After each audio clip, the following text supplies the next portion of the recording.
अरे, और भाई यश, क्या हाल है? जय जिनेंद्र। और आज तो उत्तम त्याग का दिन है, तो क्या त्याग किया आज तुमने?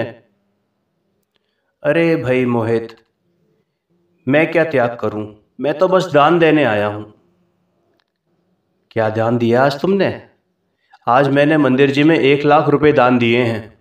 वही अपना उत्तम त्याग हो गया। पर तुमने क्या दिया? तुमने किस चीज का त्याग किया आज? तुम तो वैसे भी रात में तुम्हारा भोजन का त्याग है, अनछने पानी का त्याग है। बाकी और क्या त्याग कर दिया? त्याग, देखो थोड़ा तुम्हें समझने में टाइम लगेगा, क्योंकि अक्सर करके जब भी हम त्याग की बात करते हैं ना, तो हम त्यागों को दान के रूप में ले लेते हैं। अगर तुम्हारे पास समय है तो हम इस बात पर चर्चा कर सकते हैं। हाँ हाँ, क्यों नहीं। बैठते हैं ना मंदिर जी में, चर्चा करते हैं। थोड़ा सा मुझे भी बताना कि वास्तव में त्याग क्या है। बिल्कुल, तो चलो फिर। देखो, जब भी है ना उत्तम त्याग धर्म की चर्चा चलती है, तब तब अक्सर करके दान को ही त्याग समझ लिया जाता है। त्याग के नाम पर दान के ही गीत गाए जाने लगते हैं, और दान की ही प्रेरणा दी जाती है, इंस्पायर किया जाता है कि भाई आप दान दीजिए, फलाना दान दीजिए, ढिमाका दान दान दीजिए। कोई बुराई नहीं है दान देने में, और दान की प्रेरणा तो सब जगह है। जिन दर्शन में भी है, जिन आगम में भी है। लेकिन अगर हम मूलभूत अंतर समझें कि उत्तम त्याग और दान में, तो अंतर बहुत ज्यादा है। दान की अपनी एक यूटिलिटी है, उपयोगिता है, इंपॉर्टेंस है। लेकिन जब गहराई में जाकर निश्चय से विचार करते हैं, तो दान और त्याग में अंतर दिखाई देता है। देखो, जो त्याग है ना, वो तो है धर्म, और जो दान है वो है पुण्य। यानी कि त्याग से तो कर्म कटते हैं, कर्मों का अभाव होता है कालांतर में जाके, जबकि दान से पुण्य आश्रय होता है। त्यागियों के पास तो भैया रंच मात्र भी परिग्रह नहीं है, जबकि दानियों के पास तो ढेर सारा परिग्रह पाया जाता है। अब अगर हम आगम के अनुसार बात करें, तो त्याग की परिभाषा प्रवचन सार जी में क्या दी गई है पता है आपको? कि निज शुद्धात्म के ग्रहण पूर्वक, क्या बोला? कि निज शुद्धात्म यानी मेरा शुद्धात्मा, उसके ग्रहण पूर्वक बाहरी और आंतरंग, बाहरी और अंतरंग परिग्रह से निर्वर्ती। अब बाहरी और अंतरंग परिग्रह तो आपको पता ही है, 24 परिग्रह होते हैं।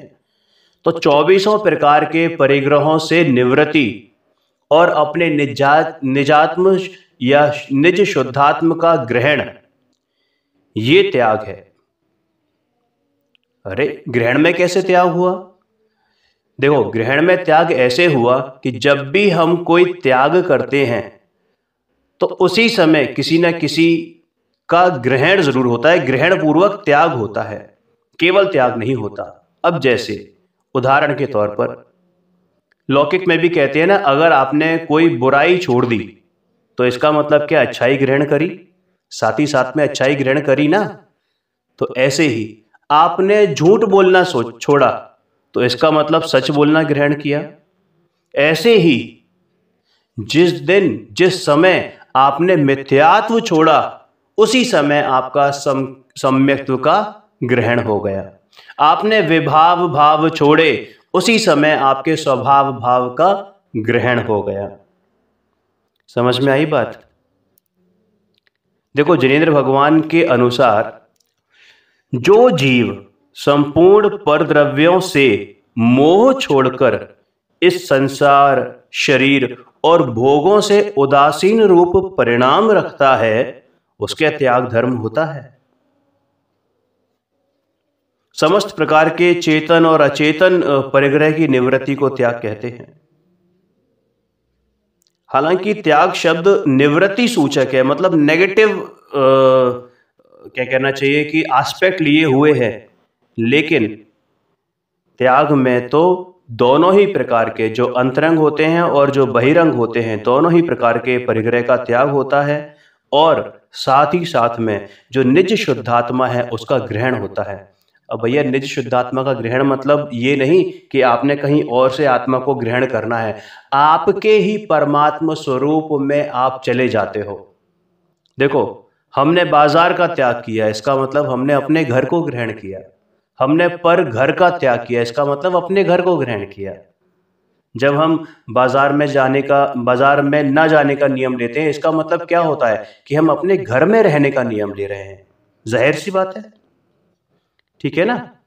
और वैसे भी जो त्याग होता है ना दोस्त, वो पर द्रव्यों का नहीं होता, बल्कि अपनी आत्मा में यानी अपने आप में पर द्रव्यों के प्रति उठने वाले जो मोह राग द्वेष रूपी विकारी भाव हैं, उनका होता है, उनका त्याग होता है। और जब इनका त्याग होता है, मोह राग द्वेष रूपी विकारी भावों का जब त्याग होता है, तो जाहिर सी बात है कि सम्यक दर्शन, सम्यक चारित्र और सम्यक ज्ञान यानी सम्यक दर्शन, सम्यक ज्ञान, सम्यक चारित्र का ग्रहण होता है। अरे भाई, जो पर द्रव्य हैं उनको तो आज तक मैंने कभी ग्रहण किया ही नहीं। मैं आज नियम ले लूं कि साहब मैंने त्याग किया किस चीज का, कि मैंने आलू का त्याग कर दिया, मैंने अनछने पानी का त्याग कर दिया, मैंने रात्रि भोजन का त्याग कर दिया। भोजन तुम लेने वाले हो। देखो, एक बात इसमें स्पष्ट तौर पे बोल दूं कि मैं आपको रात्रि में भोजन करने की प्रेरणा बिल्कुल नहीं दे रहा हूं। आपने जैन कुल में जन्म लिया है, आपका प्रथम कर्तव्य है कि जमीकंद, 3 मकार, 5 उदुम्बर फल, है ना, जो अभक्ष हैं, ठीक है, अनछना पानी, इन सबका तो दूर से ही राम श्याम होनी चाहिए। लेकिन बात जहां तक त्याग धर्म की है, तो इनको छोड़ना त्याग धर्म नहीं है, क्योंकि आज तक हमने इसको कभी ग्रहण किया नहीं। आत्मा कभी खाता है? इतना तो आप भी पढ़े लिखे हो। आत्मा कभी नहीं खाता। खाता तो ये शरीर है, और शरीर भी क्या खाता है, अपनी अपनी योग्यता से सब कुछ होता है। समझ में आया? देखो, वास्तविक त्याग जो है ना, वो पर में नहीं है, बल्कि अपने ज्ञान में है। समय सार में भी आया है ना, क्या, कि प्रत्याख्यान ही त्याग है। अपने से भिन्न समस्त पदार्थों को ये पर है ऐसा जानकर जब त्याग किया जाता है, तब वह प्रत्याख्यान यानी त्याग कहा जाता है। यानी जानना त्याग है, जानना प्रत्याख्यान है, यानी ज्ञान ही प्रत्याख्यान है। इससे यह सिद्ध होता है कि वस्तुतः ज्ञान ही प्रत्याख्यान है, यानी कि त्याग है। देखो, इसको ऐसे समझ सकते हैं कि हम मंदिर जाते हैं, अभी 10 लक्षण धर्म चल रहे हैं, मंदिर गए और मंदिर में बहुत सारे लोग आते हैं 10 लक्षण धर्म में, सुबह सुबह के टाइम पर तो खास तौर से, ठीक है ना, करीब करीब 100 लोग थे मंदिर में, यानी कि 100 जोड़ी चप्पल होंगी नीचे। अब मेरी जो एक जोड़ी चप्पल थी, मैं गया और जब मैं मंदिर से लौटा तो देखा कि मेरी चप्पल गायब। तो मैं क्या करूँगा? अब चूंकि मेरा घर पास में है, तो बेटर ये है नंगे पैर जाने से कि मैंने किसी और की चप्पल ली, ठीक है ना, और मंदिर गया, वो घर गया और अपनी चप्पल लेके वापस उस बंदे की चप्पल वापस कर दी। अब आप मुझे ये बताइए कि क्या जो चप्पल मैंने पहनी हुई थी किसी और की, उसमें मैंने अपनापन किया? क्यों नहीं किया?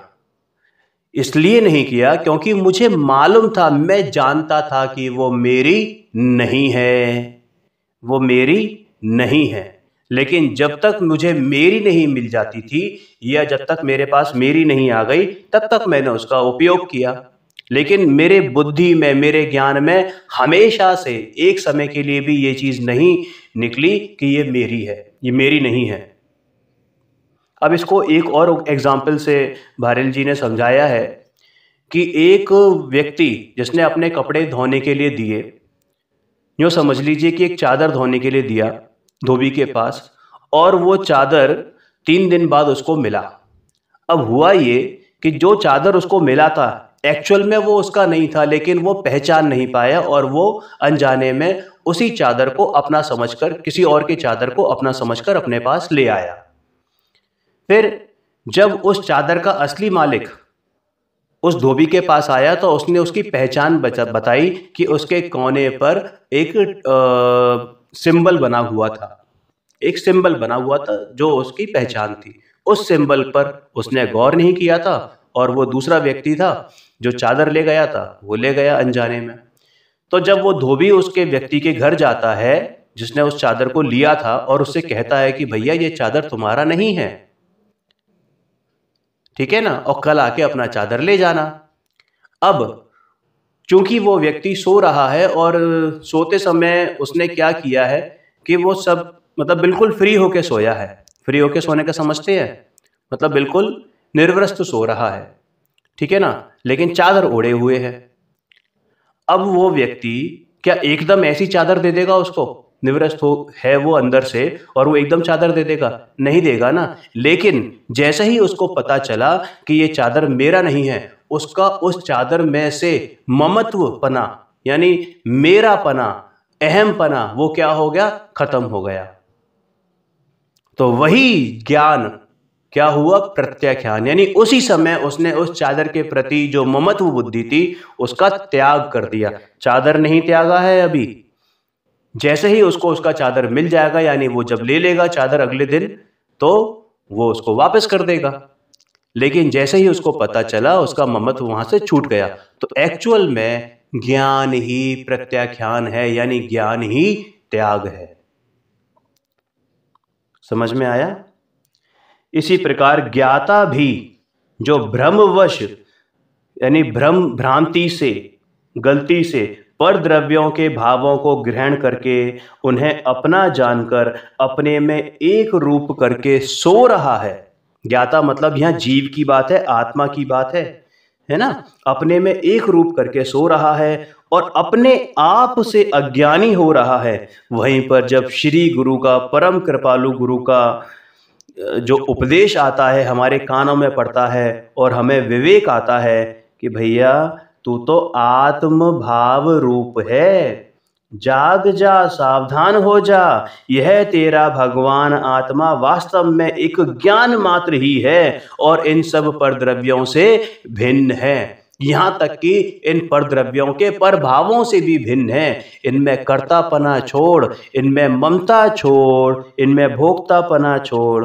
और जब वो ज्ञानी बारंबार बारंबार उस वाक्य को सुनता है तो क्या होता है? उसका निर्णय हो जाता है कि हाँ, ये तो परभाव है और इनसे मैं त्रिकाली भिन्न हूं। और उस समय उसका ये निर्णय होते ही उन परभावों को, उन परद्रव्यों को तुरंत ही विद इमीडिएट इफेक्ट छोड़ देता है। समझ में आया? तो इस बात से देखो, ये जो दृष्टांत दिया है इससे बहुत स्पष्ट है कि त्याग पर को जानकर किया जाता है, पर दान में यह बात नहीं है, क्योंकि दान उसी वस्तु का दिया जाता है जो स्वयं की हो। पर वस्तु का त्याग तो हो सकता है लेकिन दान नहीं हो सकता। दूसरे की वस्तु किसी और को उठा के दे देना वो चोरी होती है, दान नहीं। ऐसे ही त्याग वस्तु को अनुपयोगी, अहितकारी जानकर किया जाता है।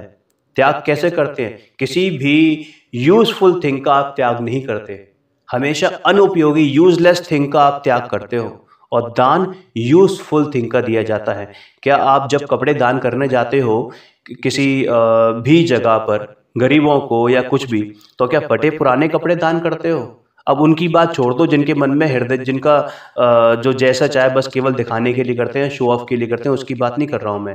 लेकिन अगर वास्तव में करुणा होती है तो हम उसी वस्तु का दान करते हैं जो हमारे उपयोग में आ रही है और हम ये सोचते हैं कि अब इसके भी उपयोग में आएगी, तो हम दान करते हैं। समझ में आ गई ना बात? तो फटे पुराने कपड़ों का दान नहीं करते, ठीक ठाक से कपड़ों का दान करते हैं। ठीक है? वैसे ही उपकार के भाव से अपनी उपयोगी वस्तु पात्र जीव को दे देना, ये दान है। अब आचार्य उमा स्वामी ने तत्वार सूत्र में क्या लिखा है दान के उपयोग, ध्यान से के बारे में देखो। उपकार के हेतु से धन आदि अपनी वस्तु को दे देना सो दान है। उपकार के हेतु से धन आदि अपनी वस्तु को दे देना सो दान है। क्या समझ में आई बात? ठीक है ना। जबकि पूज्यपाद स्वामी ने सर्वार्थ सिद्धि में क्या लिखा कि दूसरे का उपकार हो इस बुद्धि से अपनी वस्तु का अर्पण करना सो दान है। देखो दान में है ना परोपकार का भाव मुख्य रहता है। अब आप कहोगे कि भैया ये तुम जब दान की आपने पहले ही बता दिया कि दान और त्याग भिन्न भिन्न है, तो आप दान की बात क्यों कर रहे हो? त्याग की बात करो ना। बिल्कुल सही बात है, बात त्याग की ही होनी चाहिए, लेकिन ये भ्रांति भी तो दूर होनी चाहिए कि जो हम लोग दान को ही त्याग मान बैठे हैं। उत्तम त्याग धर्म के दिन हम दान की महिमा गाते हैं, तो उस दान का सच्चा स्वरूप भी हमें पता होना चाहिए ताकि हम भिन्नता कर सके। समझ में आई ना बात? तो बात कहां चल रही थी कि इस दान में है ना परोपकार का भाव मुख्य रहता है और अपने उपकार का गौण, पर उपकार का मुख्य और अपने उपकार का गौण। लेकिन त्याग में स्व उपकार का मुख्य रहता है। मुख्य क्या रहता है? सर्वस्व रहता है। मुख्य और गौण तो वहां होती है जहां दो बातें होती हैं। त्याग में अपना कल्याण करना होता है, पर के कल्याण तो हो सो हो उसके उससे, ठीक है ना। लेकिन मेरा कल्याण त्याग से होता है, उत्तम त्याग से होता है। त्याग मेरा स्वभाव है, जबकि दान मेरा स्वभाव नहीं है। समझ में आ गई ना बात? यदि कोई दान देता है तो उसका कर्तव्य है कि जिस काम के लिए दान दिया गया है उसकी देखरेख भी करे। कहीं ऐसा तो नहीं कि आपने धर्मशाला तो यात्रियों के ठहरने के लिए बनाई है और उसे यहाँ पर जो है वो किराए पे उठा रहे हैं। आपने पैसा तो दिया है कि साहब प्राचीन जिन मंदिर के जीर्णोद्धार के लिए, और उसे वहाँ के पदाधिकारियों ने अपने आराम के लिए एसी वगैरह लगवा लिए, कूलर वगैरह लगवा लिए, जैसा कि आजकल देखने में भी आ रहा है। आपने पैसा तो दिया वीतरागता के प्रचार प्रसार के लिए और उसे राग को धर्म बताकर प्रचार किया जा रहा हो। आपने तो पैसा दिया धार्मिक नैतिक शिक्षा के लिए और उससे शिक्षा दी जा रही है कानून की, मतलब लौकिक शिक्षा दी जा रही है। यहाँ स्पेसिफिकली लॉ की एजुकेशन की बात नहीं है, यहाँ पर लौकिक शिक्षा की बात है कि हमने तो धार्मिक शिक्षा के लिए पैसा दिया था, जिनवाणी के श्रवण के लिए पैसा दिया था, पठन पाठन के लिए पैसा दिया था, पाठशाला के लिए पैसा दिया था, और आपने अपना लौकिक स्कूल खुलवा दिया। कुछ लोग तो कहते हैं कि आपने तो दान दे दिया। अब आपको क्या मतलब है? अरे आपने एक लाख रुपए दान दे दिए, अब हम कैसा भी यूज करें, मंदिर के खाते में गया ना, मंदिर में यूज हो रहा है। नहीं, बिल्कुल गलत बात है। जिस मद में, यानी कि जिन चीजों के लिए, जिस उद्देश्य के लिए पैसा दिया गया है, जिस चीज के लिए जो दान दिया गया है, उस दान का उसी चीज में उपयोग होना चाहिए, उसी जगह पर वो पैसा यूज होना चाहिए, यूटिलाइज होना चाहिए। समझ में आ गई ना बात? अगर जिनवाणी के लिए पैसा गया है तो उसको आप जीर्णोद्धार में नहीं लगा सकते। क्या समझ में आई बात? पंच कल्याणक के लिए पैसा गया कि पंच कल्याणक में सबकी व्यवस्था हो सके, तो ऐसा नहीं है कि आपने उससे जो है पंच कल्याणक हो गए, उसके बाद हम जो है धर्मशाला खुलवा रहे हैं या मंदिर का शिखर बनवा रहे हैं। ऐसा नहीं है। जिस मद के लिए पैसा गया है उसी मद में खर्च होना चाहिए। समझ में आ रहा है ना? जो ये बातें कहते हैं ना कि आपने दान दे दिया, अब आपका रोल खत्म हो गया, कि भैया उन्हें दान की परिभाषा नहीं मालूम है। क्या समझ में आ रहा है? दान की परिभाषा नहीं मालूम है। एक बात ध्यान रखो कि पैसे का त्याग नहीं किया है उसने, पैसे का त्याग नहीं किया है, विशेष किसी उद्देश्य से उसने उन पैसों को दान दिया है। दान उपकार के विकल्प पूर्वक दिया जाता है, निर्विकल्पता से नहीं दिया जाता। ज्ञानी दानी को भी व्यवस्था देखने जानने का सहज विकल्प होता है। ज्ञान दान में भी जब किसी को कोई कुछ समझाता है तो दिमाग में, उद्देश्य में यही रहता है कि इसको समझ में आया या नहीं आया, गलत तो नहीं आया। समझ में आ गई ना बात? ऐसा नहीं होता कि बस हम बोलते चले गए और सामने वाले के समझ में आया या नहीं आया हमारी बला से, नहीं, फिर वो ज्ञान दान नहीं है। दानी को पैसे से मोह छूट नहीं गया, छूट गया होता तो फिर 1 लाख देखकर 3 लाख कमाने की नहीं सोचता। ना दिमाग में ये भाव होता। अरे ये बहुत स्थूल कथन है, क्योंकि भाव तो पता नहीं कितने कितने चले जाते हैं। कि हम 1 लाख देते हैं, हमारे दिमाग में इंटेंशन क्या रहती है कि मुझे पुण्य का आश्रम होगा, अब मैंने 1 लाख दिए हैं तो अब मुझे इसके बदले 5 लाख 10 लाख रुपए मिलेंगे, है ना। पुण्य का आश्रम होगा तो मेरे घर परिवार में शांति रहेगी, मेरी अच्छी जॉब लग जाएगी, मेरा बिजनेस सेटल हो जाएगा और ज्यादा। मतलब कमाने का तो पूरा पूरा प्रयत्न चालू है। इसका क्या मतलब है कि पैसे के राग को खत्म नहीं किया है उसने। पैसे को दान देकर उसने आगे और कमाई बढ़ाने का जरिया खोल लिया है। समझ में आ गई ना बात। ये तो दान भी नहीं कहा जाता, क्योंकि दान उपकार से दिया जाता है, उपकार की भावना से दिया जाता है। ये तो तुमने स्वयं उपकार क्या कहना चाहिए, लालच से दिया है आपने पैसा। कई लोगों को लालच होता है किसका, यश का, कि साहब तुरंत नाम आता है, बोलियां बोलती हैं कि आपने 1 लाख रुपए का दान दिया, आपने 11 लाख रुपए की बोली ली और आपका नाम स्वर्ण अक्षरों में मंदिर के गेट पर लिखा जाएगा, फलाने फलाने व्यक्ति ने 1 करोड़ का दान दिया। ये जो सीढ़ियां देख रहे हैं, इस सीढ़ी पर एक एक सीढ़ी 1-1 लाख रुपए की बनी है, स्वर्ण नशैनी बनी है, और उस पर नाम लिखा गया। वेदी पर नाम आता है कि फलाने फलाने जैन पुत्र श्री फलाने फलाने जैन, इन्होंने इतने लाख रुपए का दान दिया, उनकी योग्यता से, उनके दान के कारण ये मंदिर का निर्माण हुआ है। हो सकता है कि इनमें वास्तव में कोई सुपात्र जीव भी हो जिसने दान दिया हो, उसके भाव में ये ना हो, तो उस व्यक्ति को क्या होगा, पुण्य आश्रम होगा, मंद कषाय के कारण, दान देने के कारण नहीं, मंद कषाय के कारण। समझ में आ गई ना बात। क्योंकि यदि कदाचित दान संभव ना भी होता, ठीक है ना, तो भी उसकी कषाय तो मंद हुई है।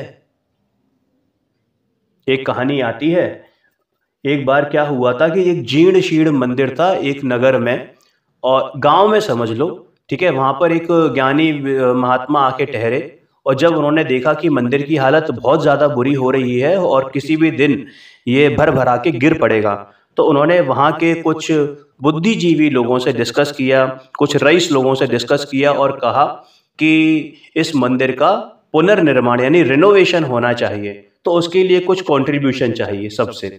तो उन्होंने ये घोषणा करवा दी कि ऐसे ऐसे ये मंदिर का रिनोवेशन होगा और सब लोग अपना कॉन्ट्री कर रहे हैं। तो मालूम है क्या हुआ, 1 महीने के अंदर अंदर, मतलब जितना चाहिए था उससे ज्यादा ही पैसा आ गया। और फिर जब वो मंदिर का शिलान्यास हुआ, बनना शुरू हुआ और मंदिर बन गया, तो उसके बाद उन्हीं ज्ञानी महात्मा ने ये निर्णय किया कि जिन जिन का दान आया है और जिनका बहुत बहुत सहयोग रहा है, उनको हम फेलिसिटेट करें, मतलब सम्मान दें सबके सामने। तो उन्होंने माथा पच्ची करने के बाद एक लिस्ट तैयार की। क्या करी, एक लिस्ट तैयार की, और आपको आश्चर्य होगा कि उसमें सर्वप्रथम दातार का नाम, जिसने सबसे ज्यादा दान दिया था, उसमें एक ऐसा नाम निकला जिससे सब लोग शॉक हो गए। उसमें एक बूढ़ी अम्मा का नाम था, जिन्होंने दान दिया था 10 किलो आटे का। तो लोगों को लगा कहीं कंफ्यूजन तो नहीं हो गया, कोई गलती हो गई कि 10 किलो आटा, अरे मैंने तो जो है 2.5 लाख रुपए दिए थे, मैंने 51 लाख रुपए दिए थे, मैंने 25 लाख रुपए दिए थे, और ये जो है अम्मा जी ने केवल 10 किलो आटा दिया। तो उन ज्ञानी महात्मा ने कहा, देखो भाई, जिसने 25 लाख रुपए दिए थे उसकी हैसियत 25 करोड़ की थी, जिसने 51 लाख रुपए दिए थे वो अरबपति व्यक्ति है, जिसने 2.5 लाख रुपए दिए थे वो साल के 1 करोड़ रुपए कमाता है। लेकिन ये जो अम्मा है ना, इनकी ये सर्वस्व जमा पूंजी थी 10 किलो आटे की, पिछले 1 महीने की, पूरा का पूरा इन्होंने अपना 1 महीने का जो इकट्ठा था वो सब कुछ दान कर दिया, और इनके पास कमाने का कोई जरिया भी नहीं है। यानी कि इन्होंने अपना 100% दान किया है। क्या दान किया है? 100%। और जो आपने दिया है ना, वो अपना 5%, किसी ने 10%, किसी ने 1% ही दान किया है। तो दान किसका बड़ा हुआ? उसका कि जिसने 10 लाख रुपए दिए, 50 लाख रुपए दिया, उसका जिसने सब कुछ ही दे दिया। समझ में आई बात? तो ये होता है दान। देखो, मोह या राग के आंशिक अभाव में, उसमें भी ये त्याग धर्म प्रकट होता है। अभी तक हमने दान की चर्चा करी, अब हम त्याग की चर्चा करते हैं। बहुत कह रहे थे ना कि त्याग और दान के बारे में बताओ, है ना, कैसे भिन्न है। तो भैया दान समझ में आ गया कि परोपकार की भावना से, अभी और भी चर्चा करेंगे, ठीक है। अभी त्याग के कारण समझते हैं कि जो मोह और राग का जो आंशिक अभाव होता है ना, उसमें भी त्याग धर्म प्रकट होता है। और यही कारण है कि त्याग को उसका ध्यान भी नहीं आता कि उसने क्या त्यागा है। आना भी नहीं चाहिए, क्योंकि आया तो त्याग कैसा। अरे उसे त्यागी हुई वस्तु की संभाल का भी विकल्प नहीं आना चाहिए। देखो, हमारे घर में कूड़ा होता है, सुबह सुबह कूड़ा वाला आता है, हम जो है डस्टबिन उसमें उड़ेल देते हैं, कूड़े की गाड़ी में उड़ेल देते हैं, ठीक है। फिर हमारे मन में विचार आता होगा, अरे यार ये कूड़े का क्या करेगा, कहाँ ले जाके डंप करेगा, कहीं ऐसा तो नहीं कि मेरे कूड़े को उसने उस जो नीची जाति का व्यक्ति है उसके कूड़े में मिला दिया हो, ऐसा तो नहीं है। और फिर हम जाके जो है बीनने लगे कि मेरा कूड़ा अलग करो साहब, उसका कूड़ा अलग करो। ऐसा भाव आता है क्या? अरे हमने दे दिया, खत्म हो गई। दे क्या दिया? त्याग दिया। ऐसी गंदी चीज अपने घर में क्यों रखें? तो बस ऐसे ही ज्ञानी का है। ये जो मिथ्यात्व भाव है, ये जो मोह राग द्वेष के विकारी भाव हैं, ये मेरा भाव नहीं है, ये गंदे हैं, ये विकारी हैं, मेरे परमात्म स्वरूप को ढकने वाले हैं, उनको अशुद्ध कर रहे हैं। समझ में आ गई ना बात? क्योंकि अब उनको मैं अपना मानता नहीं हूं, जानता नहीं हूं, तो मुझे क्या मतलब, एक बार छोड़ दिया तो छोड़ दिया, खत्म बात। जब चक्रवर्ती, है ना, या तीर्थंकर, सभी तीर्थंकर जो हैं राजघराने में पैदा हुए, सब क्षत्रिय, ठीक है। और जो चक्रवर्ती होते हैं वो 96,000 रानियां हैं, 36,000 जो है राजा उनके अंडर में, कितने ही देव उनकी सेवा में लगते थे, 6 खंड का अधिपति। जब वो अपना राजपाट त्याग कर नग्न दिगंबर साधु बनता है, तो उसे चिंता नहीं सताती कि इस राज का क्या होगा, कौन संभालेगा। यदि उसे जरा सा भी विकल्प आ जाए तो फिर वो त्यागी नहीं है। अरे क्या मतलब है मुझे अब? उन्होंने तो अपनी आत्मा की संभाल के लिए राजपाट त्यागा है, और अगर राजपाट की ही चिंता करें तो फिर त्याग कैसा? और जब वो राज करते थे तब भी करते क्या थे? चिंता ही तो कर रहे थे। किसका? अपनी चिंता। तो भैया दान में जो है ना, परोपकार का भाव मुख्य होता है, और त्याग में आत्महित का, आत्म कल्याण का। अब यहां पर एक तुम क्वेश्चन कर सकते हो कि जो अपना है वह दूसरों को दिया नहीं जा सकता, और जो दिया जा सकता है वह अपना नहीं हो सकता। मतलब पर है और स्वयं है। स्वयं का दिया जाना संभव है नहीं, और पर का ग्रहण संभव नहीं है। अब एक ओर तो आप ये कहते हो और दूसरी ओर ये कहते हो कि ऐसा भी है कि दान अपनी चीज का दिया जाता है। अरे जब पर अपना नहीं है तो दान किस बात का दें? उसका क्या त्याग करें? और जो दिया नहीं जा सकता उसका क्या दान दें? समझ में आ गई ना बात? इसी प्रकार जब कोई किसी का भला बुरा नहीं कर सकता, सब अपने भले बुरे के कर्ता धर्ता स्वयं है, तो फिर परोपकार की बात भी कहाँ ठहरती है? अगर मैं किसी को दान दूं और मैं उसके उपकार के उद्देश्य से दान दूं, पर उसका तो उपकार अपने आप से होगा ना, उसके पुण्य के अनुसार होगा। मैं इसमें क्या रोल निभा रहा हूं? बात बिल्कुल सही है, लेकिन समझने की बात यह है कि दान व्यवहार धर्म है और त्याग निश्चय धर्म। वे धन आदि जो पर पदार्थ हैं, जिन पर लौकिक दृष्टि से अपना अधिकार हम समझते हैं, व्यवहार से अपने हैं और उन्हें अपना जानकर दान दिया जाता है। लेन देन स्वयं व्यवहार है, निश्चय में तो लेने देने का कोई प्रश्न ही नहीं उठता। और रही बात पर पदार्थ के त्याग की, तो पर को पर जानना ही उसका त्याग करना है। अभी बताया था ना कि ज्ञान ही प्रत्याख्यान है, और प्रत्याख्यान का मतलब होता है त्याग। समझ में आ गई ना बात? जिन्हें हम अपना मानते हैं उनसे राग करते हैं, अतः उनको अपना मानना और उनसे राग करना, छोड़ना, ये त्याग है। समझ में आ गई ना?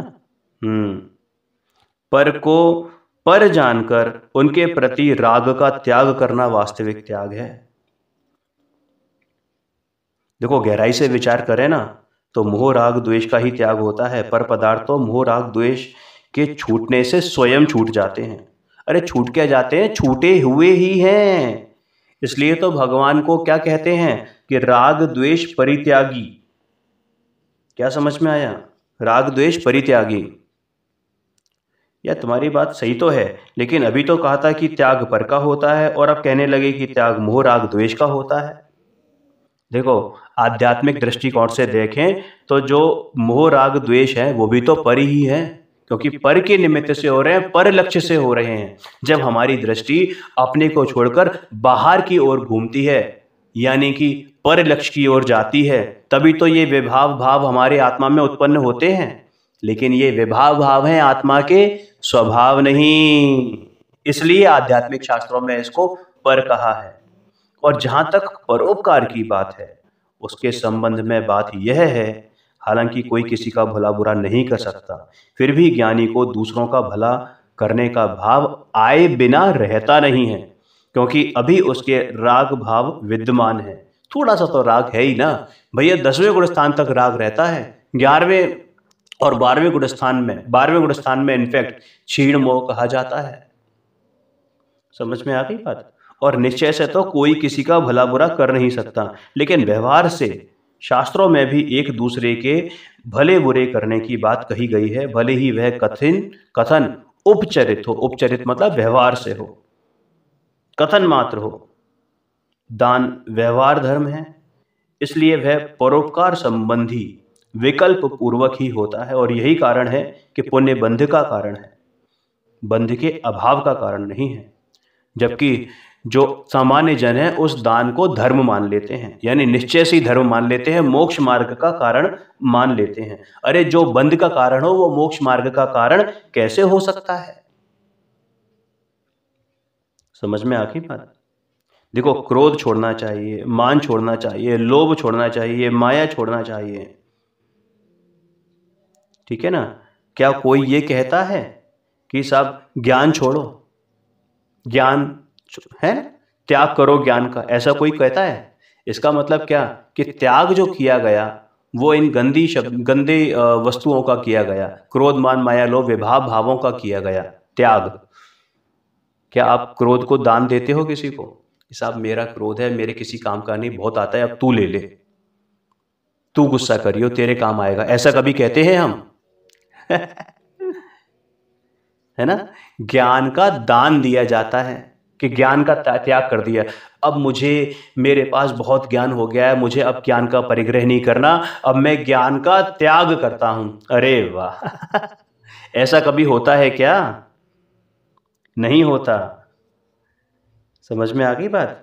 देखो, बहुत से लोग तो त्याग और दान को ही पर्यायवाची समझने लगते हैं। मंदिरों में भी आज हमने देखा कि हमारे पास के मंदिर में त्याग और दान की जब महिमा चल रही थी तो वहां दान ही दान की बात हो रही थी, त्याग की तो बात किसी ने की ही नहीं।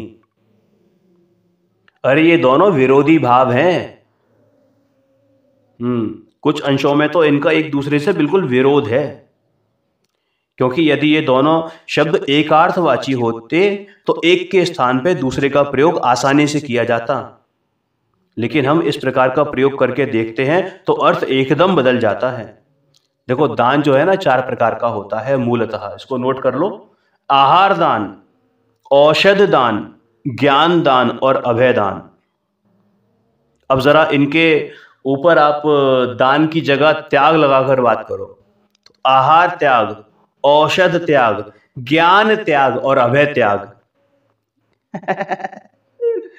आहार दान और आहार त्याग का एक ही चीज है। ऐसे ही क्या औषध दान और औषध त्याग को आप एक मान लोगे? क्योंकि आहार दान और औषध दान में दूसरे पात्र जीवों को भोजन और औषध दी गई है, जबकि आहार त्याग और औषध त्याग में स्वयं आहार और औषधि से मतलब स्वयं के सेवन का त्याग किया गया है कि मैं आजीवन या जो भी समय सीमा ले लें, ठीक है ना, नियम लेता हूं कि फलाने फलाने समय तक आहार नहीं करूंगा, औषध नहीं लूंगा किसी भी प्रकार की, चाहे कितनी ही आदि व्याधि क्यों ना हो, तो वो औषध दान, औषध त्याग। इसमें किसी को कुछ दिया नहीं गया है। समझ में आ गई ना बात? औषध दान में हम औषधि को छोड़ते नहीं हैं कि साहब मैं नहीं करूंगा। आहार दान में हम ये नियम नहीं लेते कि मैं भी नहीं खाऊंगा, मैं इसको दान दे रहा हूं अब मैं नहीं खाऊंगा, ऐसा तो नहीं होता ना। आहार दान दीजिए और स्वयं भी खाइए, कोई रोक टोक नहीं है, लेकिन आहार का त्याग किया तो फिर स्वयं का खाना नहीं बनता है। देखो, आहार और औषध के संबंध में तो बहुत अटपटी बात नहीं है, लेकिन अगर ज्ञान दान की जगह ज्ञान त्याग कर दिया जाए फिर क्या होगा? क्योंकि जिस दिन ज्ञान छूट गया ना, उस दिन क्या होगा? ये जीव क्या बन जाएगा? अचेतन बन जाएगा, जड़ बन जाएगा, क्योंकि ज्ञान का तो कभी त्याग किया ही नहीं जा सकता।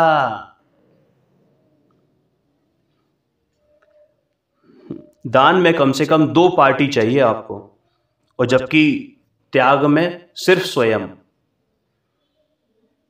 दान में कुछ देने के लिए वस्तु भी होनी चाहिए, टेंजिबल, यानी कि कोई दोनों को जो दोनों के बीच में रिलेशनशिप मेंटेन कर सके, ऐसा कोई दान में देने वाली कोई वस्तु भी तो होनी चाहिए। आहार देने वाला, आहार लेने वाला और आहार, औषध देने वाला, औषध लेने वाला और औषधि। ऐसे ही अभय दान कहते हैं ना, यदि लेने वाला नहीं होगा तो देंगे किसे? और यदि वस्तु ना हो तो देंगे क्या? लेकिन त्याग के लिए कुछ भी नहीं चाहिए, जो अपने पास है नहीं, त्याग उसका भी किया जा सकता है। जैसे कि मैं शादी नहीं करूंगा, अरे शादी हुई नहीं है लेकिन उसने शादी का त्याग कर दिया, ठीक है ना। मैं जो है इंडिया से बाहर कदम नहीं रखूंगा, तो भाई इंडिया से बाहर उसने कदम रखा भी नहीं है, लेकिन उसने त्याग कर दिया कि मैं अब इस फलानी फलानी जगह का नहीं जाऊंगा। समझ में आ गया ना? ऐसे ही सर्व परिग्रह का त्याग होता है, लेकिन क्या सभी के पास वो सर्व परिग्रह होते हैं?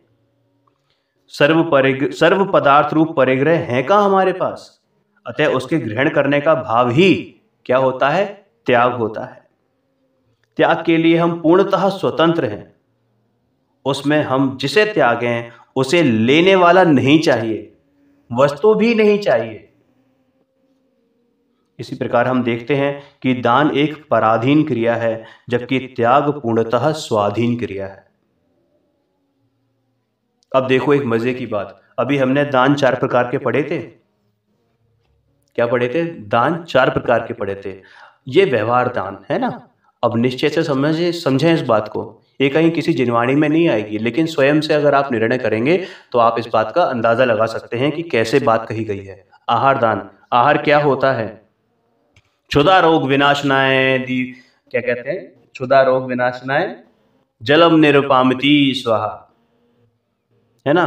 तो भाई एक बात बताओ, क्षुधा रोग अगर ऐसा हो कि हमें भवांतर तक, यानी कि अनंत काल तक कभी भी भूख लगे ही नहीं, क्या हो? अनंत काल तक भूख लगे ही नहीं, ऐसा दान दिया जाए, या फिर कहना चाहिए कि अपने आनंद का भोग, अपने आनंद का ही आहार करें, तो जो अरहंत और सिद्ध परमात्मा है वो व्यवहार से हमें आहार दान देते हैं, और निश्चय से स्वयं को।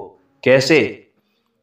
कि स्वयं आनंद रूपी आहार का ग्रहण करते हैं, और हमें भी उस आनंद रूपी आहार का ग्रहण करने कि कैसे करें, है ना, उस ज्ञान, उस आनंद उस जिनवाणी रूपी आहार से अवगत कराते हैं। वो हमें आहार देते हैं कि ऐसा भाव आए कि हमें अनंत काल तक भूख लगे ही नहीं।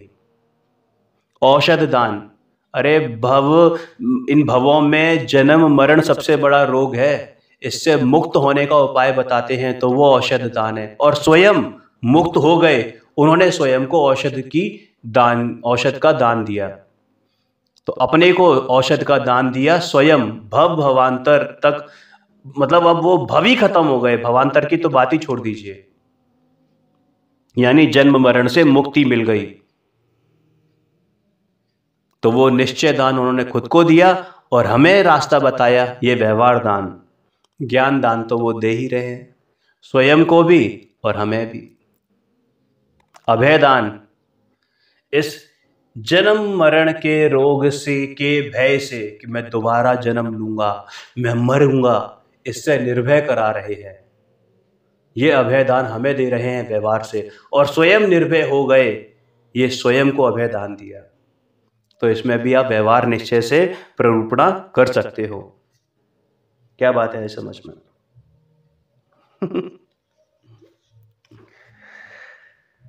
तो एक्चुअल में है क्या कि हम है ना, त्याग का भी सही स्वरूप नहीं समझते और दान का भी सही स्वरूप नहीं समझते।